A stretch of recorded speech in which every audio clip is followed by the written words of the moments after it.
تو جب تک رب تعالیٰ چاہے گا نہیں اس وقت تک جو وہ اجرا نہیں ہوگا۔ تو اس بات سے یہ آیات باقاعدہ جب بزرگان دین کے عرس آتے ہیں تو باقاعدہ ایک گروہ کی طرف سے یہ آیات پڑھی جاتی ہیں اور پڑھ کر اس کا اطلاق کیا جاتا ہے اللہ تعالیٰ کی ان مبارک بندوں پر کہ دیکھو اللہ تعالیٰ کے سوا کوئی غوث نہیں ہے، اللہ تعالیٰ کے سوا کوئی داتا نہیں ہے، اللہ تعالیٰ کے سوا کوئی فلاں نہیں ہے، کوئی فلاں نہیں ہے۔ آیات وہ پڑھی جاتی ہیں جو مشرکوں کے لیے نازل ہوئیں اور اطلاق کیا جاتا ہے مسلمانوں پر اور بزرگان دین پر۔ یہ بہت بڑا غلط معاملہ ہے جو سوسائٹی کے اندر رائج کیا جاتا ہے، جس سے عام مسلمان کے ذہن میں انتشار آتا ہے۔ تو میں نے آپ کے سامنے یہ چاہا کہ آج یہ مفہوم آپ کے سامنے بیان کیا جائے کہ من دون اللہ والی جو آیات ہیں قرآن مجید کے اندر، یہ جہاں کہیں بھی آئی ہیں ان کا اطلاق شرک بھی ہوتا ہے، مشرکوں بھی ہوتا ہے یا مشرکانہ معاملات بھی ہوتا ہے۔ اور اہل سنت و جماعت حضرت صدیق اکبر سے لے کر آخری سرکار کے امتی تک اپنی تعلیمات کے اعتبار سے اہل سنت میں کہیں کسی مقام پہ شرک نہیں ہے۔ ہر مقام پہ رب ذوالجلال کا فضل ہے اور اس کی بندگی کا سلسلہ قائم ہے۔ میں یہاں پہ یہ بات واضح کروں، اگر کوئی ایک آدھا بندہ، دو بندے، تین بندے، چار بندے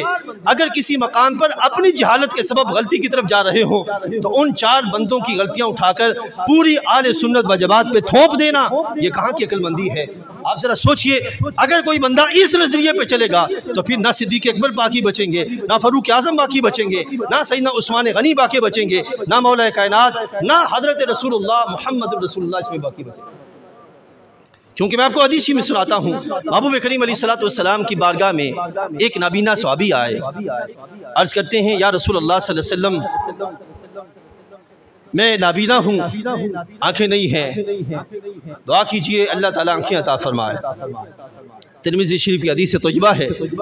حبیب کریم علیہ السلام نے فرمایا کہ اگر تم صبر کرو تو اچھا ہے۔ عرض کرتے ہیں یا رسول اللہ آنے جانے میں بڑی مشکل ہوتی ہے، آپ دعا کیجئے اللہ تعالیٰ جو ہے وہ مجھے آنکھیں عطا فرمائے۔ اب محبوب کریم علیہ السلام نے اس ایک نسخہ عطا فرمایا اور وہ نسخہ آج بھی مجرب ہے۔ جو بھی کسی بھی مشکل میں ہو وہ اس مشکل میں اس نسخے کو استعمال کرے، اللہ تعالیٰ جل وعلا اس کی مشکل دور فرما دے گا۔ اب وہ کیا ہے؟ محبوب کریم علیہ السلام نے فرمایا کہ اچھے طریقے سے وضو کر کے 2 رکعت نماز نفل پڑھو اور نفل پڑھنے کے بعد یہ دعا مانگو۔ اب وہ دعا کے الفاظ سنیے گا،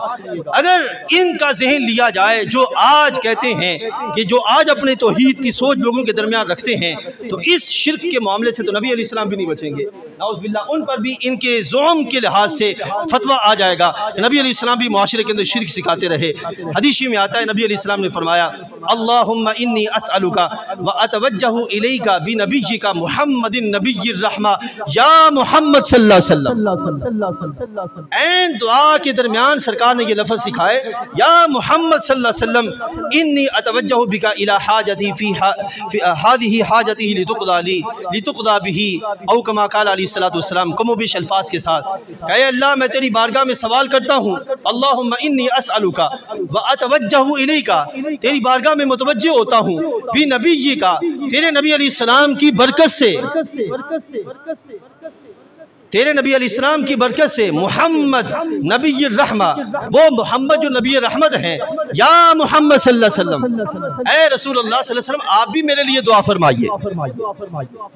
اب یہاں میں نے پہلے بیان کر دیا کہ دعا بمعنی عبادت وہ اللہ کے ساتھ خاص ہے، اور جب دعا میں استغاثہ کا معنی لانا ہو تو وہاں پہ تصور اور ہوگا، اللہ کی طرف جب دعا کریں گے وہاں تصور اور ہوگا، اور اللہ کے بندوں کے درمیان جب دعا کے درمیان استغاثہ کا معاملہ ہوگا تو وہاں تصور اوگ ہوگا، دونوں طرف سیم تصور نہیں ہوگا۔ اب نبی علیہ السلام سکھا رہے ہیں کہ دعا کے درمیان تم نے میری سفارش لے کے اللہ کی بارگاہ میں جانا ہے تو پھر نتیجہ یہ نکلے گا کہ اللہ تمہیں آنکھیں عطا فرما دے گا۔ اب صحابہ فرماتے ہیں کہ ہم نے دیکھا کہ انہوں نے وضو کیا، وضو کرنے کے بعد نفل پڑھے، نفل پڑھنے کے بعد وہ دعا مانگی، ابھی ہاتھ چہرے سے نیچے نہیں آئے تھے کہ اللہ نے آنکھیں عطا فرما دی تھی۔ اب یہ نسخہ کون دے رہا ہے؟ رسول اکرم صلی اللہ علیہ وسلم، نبی علیہ السلام خود عطا فرما رہے ہیں۔ تو اب سوچیں ایک لمحے کے لیے،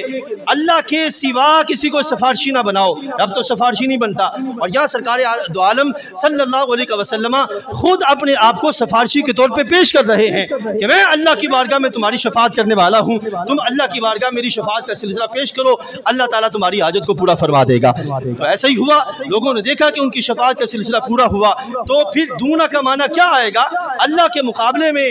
اللہ کے علاوہ اللہ کو چھوڑ کے کوئی اور، اللہ کے نبی علیہ السلام اللہ کے مقابلے میں نہیں ہے، اللہ کو نبی علیہ السلام اللہ تعالیٰ کے اذن سے ہیں۔